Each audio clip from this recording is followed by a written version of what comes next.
میں آپ کو ایک حدیث سناؤں، اور وہ حدیث ایسی عمدہ حدیث ہے جس کو محدثین نے ایک عنوان دیا ہے کہ حدیث مسلسل بالاولیہ، اور حدیث کی جو اقسام بیان کی ہیں ان میں ایک حدیث وہ ہے کہ اس حدیث کو جو آدمی بیان کرتا ہے تو وہ اپنے استاد کی بھی ایک خاص صفت کو ساتھ بیان کرتا ہے کہ میرے استاد نے مجھے یہ حدیث بیان کرتے ہوئے یہ بات کہی یا یہ کام کیا یا ان کی یہ کیفیت تھی۔ آپ اندازہ کریں کہ جس طرح رسول اللہ صلی اللہ علیہ وسلم کی احادیث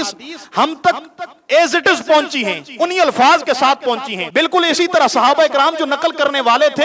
انہوں نے رسول اللہ صلی اللہ علیہ وسلم کی اگر کوئی حدیث سنی اور اس وقت اللہ کے نبی کی کوئی کیفیت تھی تو وہ کیفیت بھی ساتھ نقل کی۔ مثلا بعض حدیث ہیں جن کو نقل کرنے والے صحابہ فرماتے ہیں کہ یہ حدیث بیان کرتے ہوئے اللہ کے نبی نے اپنے سر مبارک پر ہاتھ رکھا ہوا تھا، تو آگے اگر وہ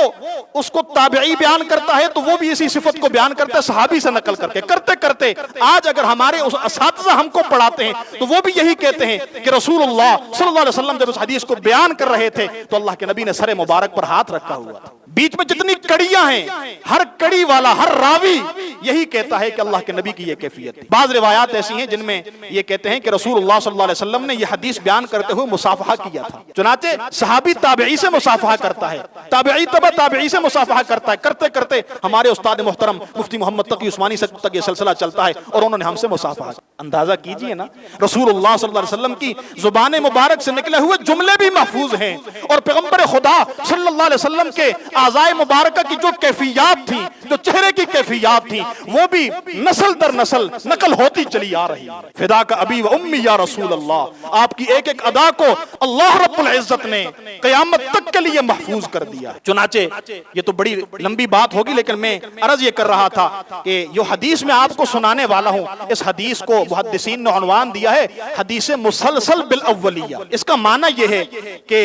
اس کے نقل کرنے والوں نے خاص طور پر بیچ میں ایک راوی آتے ہیں حضرت سفیان ابن عیینہ رحمت اللہ علیہ جو ایک بہت بڑے محدث تھے، ان سے یہ بات نقل ہوتی چلی آ رہی ہے کہ وہ جب کبھی اپنے شاگردوں کو پہلی مرتبہ کوئی حدیث سناتے تھے یا سبق کا آغاز کرتے تھے حدیث کی کسی کتاب کا تو سب سے پہلے وہ انہیں یہ حدیث سنایا کرتے تھے جس کو حدیث رحمت کہا جاتا ہے۔ چنانچہ حضرت سفیان ابن عیینہ کے بعد ان کے شاگرد اپنے شاگردوں کو جب حدیث کی کوئی کتاب پڑھاتے اس کا آغاز کرتے تو یہی حدیث ان کو پہلے پڑھاتے اس کے بعد کتاب کا آغاز کرتے، کرتے کرتے یہ سلسلہ ہمارے استاد محترم مفتی محمد تقی عثمانی صاحب تک پہنچا، اور انہوں نے بھی سب سے پہلے ہمیں جب بخاری شریف کا آغاز کروایا،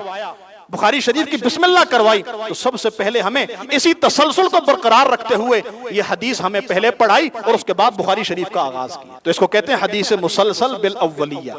یعنی کسی کتاب کا آغاز کرنے سے پہلے اس حدیث کو پہلے شاگردوں کو پڑھانا یا سنانا، ان کو اس کی اجازت دینا اور اس کے بعد پھر کتاب کا آغاز کرنا یا باقی حدیث کی اجازت دینا۔ اب وہ حدیث کیا ہے؟ اللہ اکبر، وہ حدیث یہ ہے کہ رحمت عالم صلی اللہ علیہ وسلم یہ ارشاد فرماتے ہیں الراحمون یرحمہم الرحمن تبارک و تعالی ارحموا من فی الارض یرحمکم من فی السماء۔ الراحمون وہ لوگ جو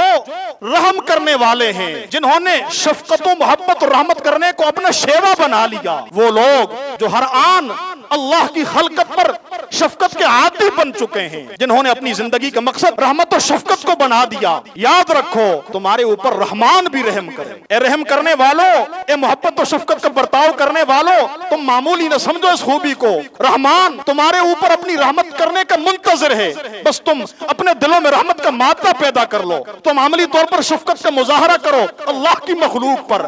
رحمان اپنی رحمتوں کو تم پر نچھاور کرے۔ ارحموا من فی الارض یرحمکم من فی السماء، تم زمین والوں پر رحم کرو آسمان والا تم پر رحم کرے گا۔ ارحموا من فی الارض، تم زمین والوں پر رحم کرو آسمان والا تم پہ رحم کرے گا۔ اتنی عمدہ حدیث ہے میرے محترم دوست۔